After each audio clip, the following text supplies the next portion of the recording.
friends, it's Chrissy. I'm back again after a very, very long day in Brooklyn, teaching at our summer camps and doing a lot of administrative work today. So I decided to pop on tonight and I wanted to talk to you about how I knit my socks, my vanilla socks in particular, since I'm knitting a pair of vanilla socks right now. So I'll just show you the progress I made. I'm working on them on the subway on the way to Brooklyn, that's a good amount of knitting time for me. So right now I'm taking the A train, which is an express train, to Lower Manhattan, and then I'm transferring to a B train, which is not express in Manhattan, but it is express in Brooklyn. And then from there, I transfer for one stop, and I take the Q train, which is a local train.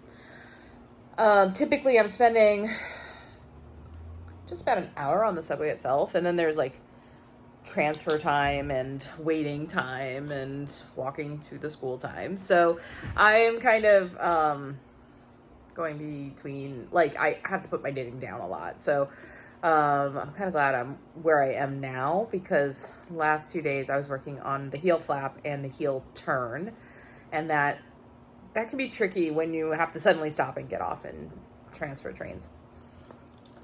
Anyhow, sorry, tangent. Yeah, it's been one of those days. So this is where I'm at. So I literally just turned the heel and picked up the gusset, like the stitches around the heel. So let's just talk through the anatomy of how I knit my sock. So let's start with the fact that I use DPNs, which is wonderful. I use ChowGoo DPNs, the metal ones. I really enjoy those, and gotta take off my glasses because all of a sudden I don't need bifocals, or so they say, but I probably need bifocals. Anyhow, it's 1.5. It's a US 1.5, 2.5 millimeter ChowGoos. This produces the type of gauge I want for my socks, which is nice. It's pretty sturdy. Here, I'll kind of give you a little close up so you can see kind of the stitch definition. So yeah, in case you're wondering about the yarn, this is from the Dandelion and Dogwood 2022 Advent Calendar. It was the full skein that you got on Christmas Day. And it's really pretty sparkly. It's called Northern Lights. And with those colors, you can understand why it's the Northern Lights. I will say I don't mind the fact that I get ladders while I'm knitting. They typically block out. So that's fine, because I'm just, it's one of those things that they block out for me generally, or I can pull some of those stitches if I need to fix them. Sorry, I am just trying to fix the needles, one of which went into a stitch and I don't want it to pull. So as I do this one-handed, there we go. Okay, so I start with fingering weight yarn on these DPNs, and I cast on 64 stitches. And I use a Norwegian cast on for that. It's kind of cool, very rhythmic. I really enjoy it. Sometimes I do use just a regular cast on, but I do like this Norwegian cast on a lot. I think it's really pretty, creates a pretty edge, puts a lot of stretch in the sock, which I like. But there's a lot of structure, so it tends to not like fall down, because I do like a longer leg in general. Because I do find that with shorty socks, they tend to ride down on me, and that's probably just because a lot of my shorty socks are older socks, and I probably didn't knit the heel deep enough at that time.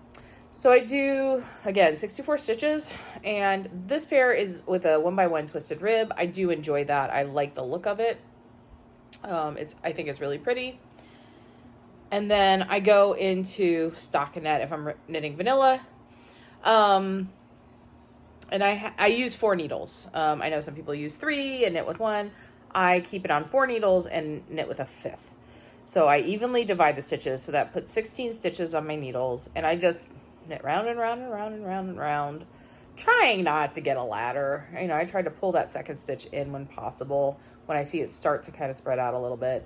I typically do a cuff that's pretty long between can knit them between somewhere between, my preferred cuff, I would say, is somewhere between 12 and 18 rows.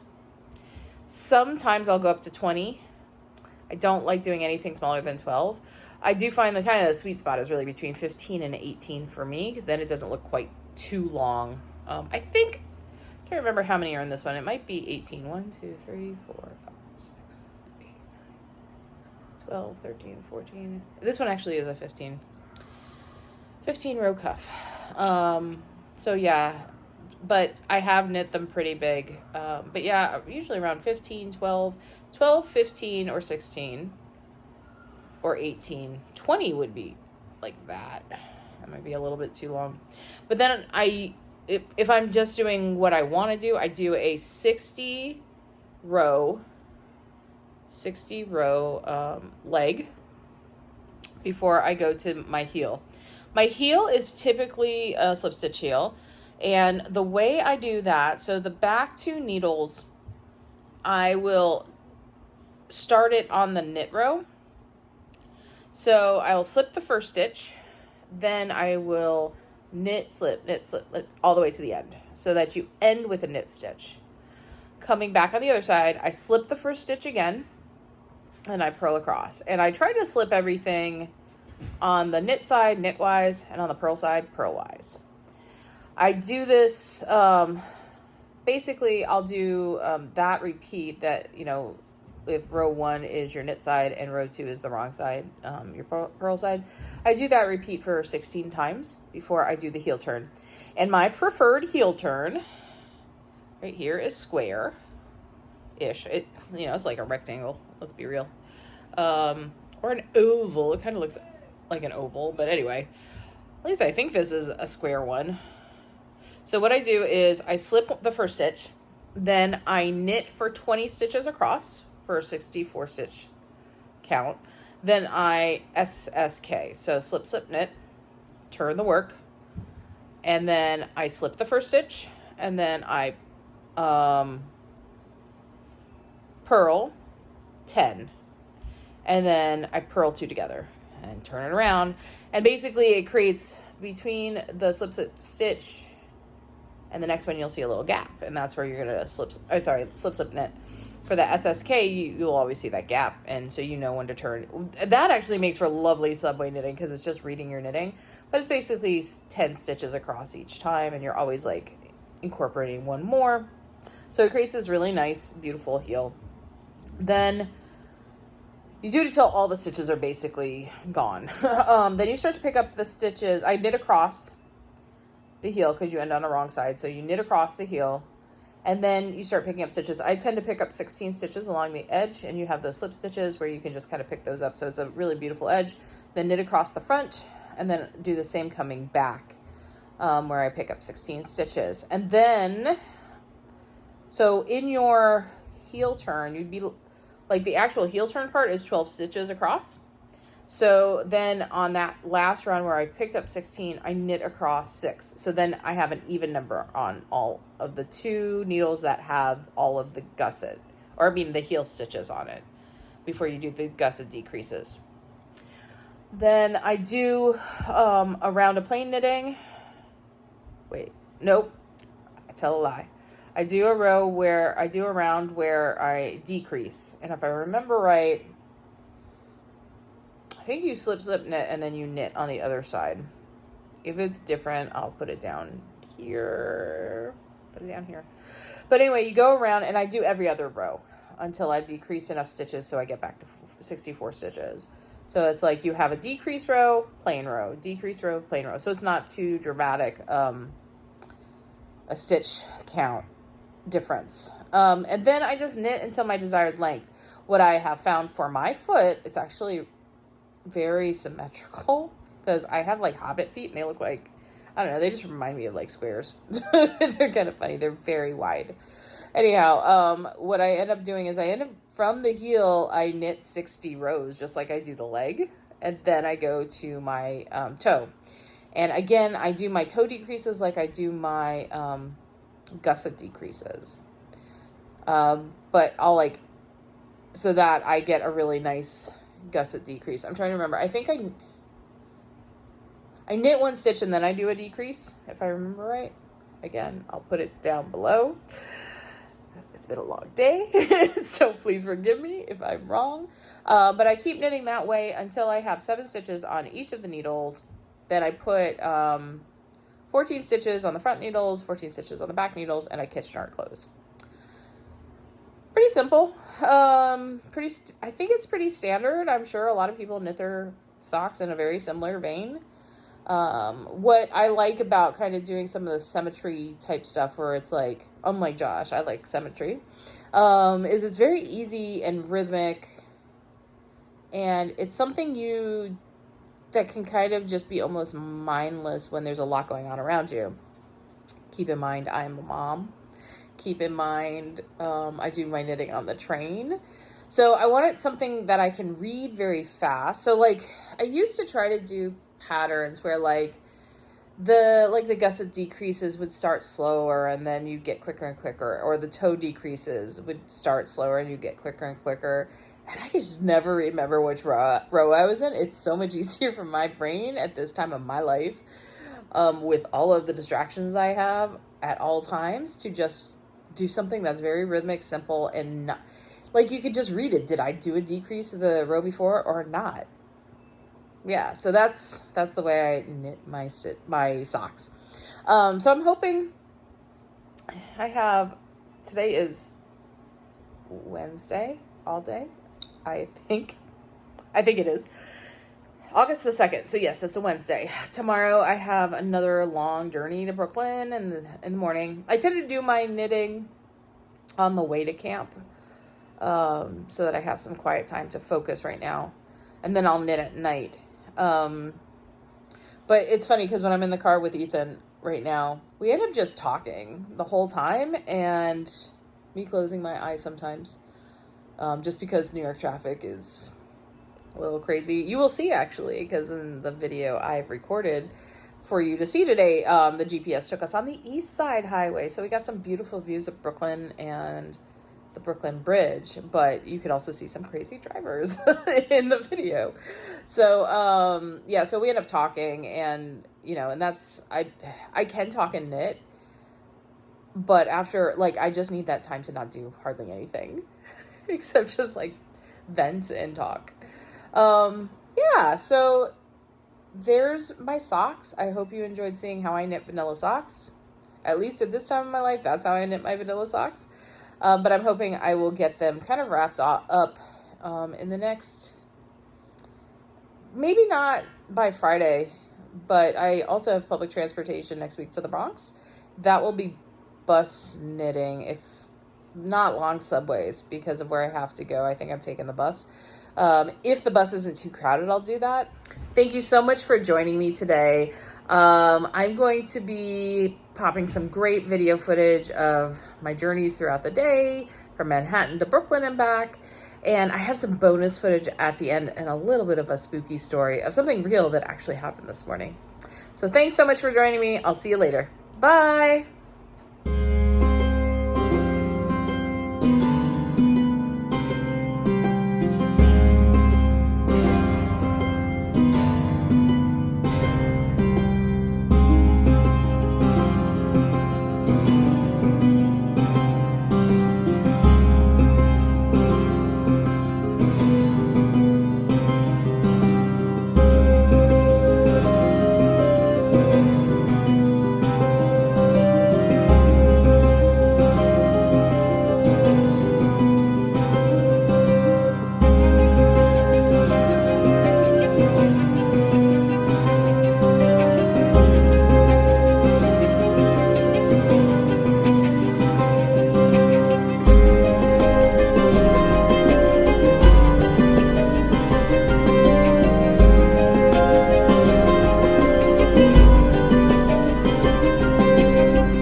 everyone from Midwood, Brooklyn.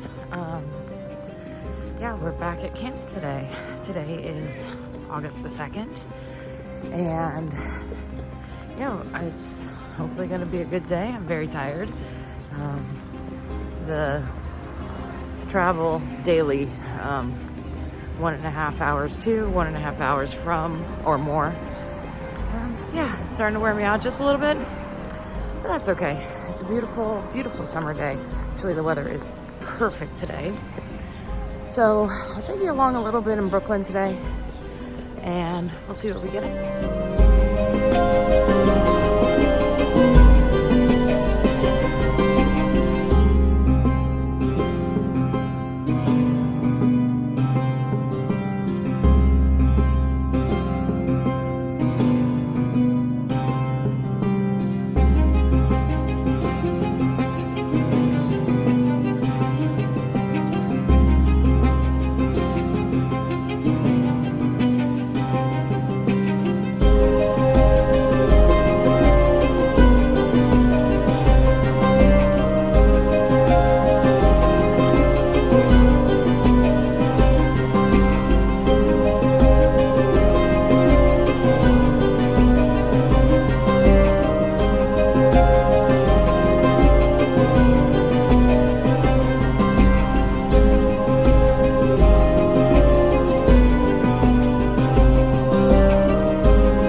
This morning started like any other morning on my way to camp. Little did I expect when I entered the subway station that I would be met with a paranormal experience. So as I entered the 168th station, after I walked down the stairs, I moved to the center of where you meet the subway car, so that I'd have a little space away from the exits on both sides. As I was standing there, I was looking through my phone, looking through some texts, and all of a sudden, I felt someone hit my viola case. And it moved my viola case forward and even pushed me forward. I suddenly turned around, but there was nobody behind me. And as I looked around the subway station, I saw one man about 20 feet away looking in my direction. His mouth was open and he was shocked because he too saw the viola case move, saw my reaction, but no one was there. So perhaps I had a run-in with one of New York City's ghosts.